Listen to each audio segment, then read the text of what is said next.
ke Mandum Sedaralun yang manteng di Jakarta dan yang maka di dalam perjalanan nyoba perbatasan antara Riau dengan Medan. Pemeriksaan sangat ketat.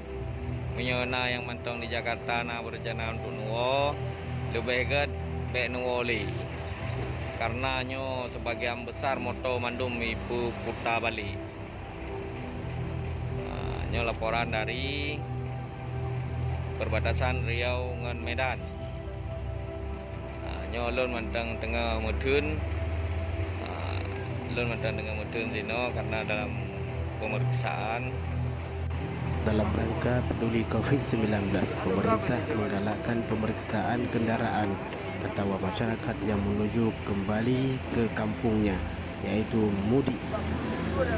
Ini pemandangan yang ada di perbatasan Riau Medan, dan bahkan akan dilaksanakan pemeriksaan sampai ke Aceh supaya untuk menangani terjadinya COVID yang meningkat di wilayah Aceh dalam beberapa hari ini.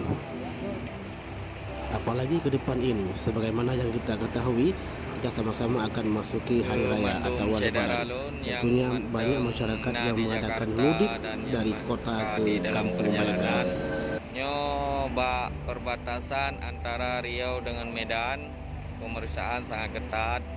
Menyona yang manteng di Jakarta berjana untuk nuwo lebih get bek nuwoli karena sebagian besar moto Mandum ibu putar balik. Laporan dari perbatasan Riau dengan Medan. Ulun manteng tengah mudun, zino karena dalam pemeriksaan. Mudah-mudahan lewat.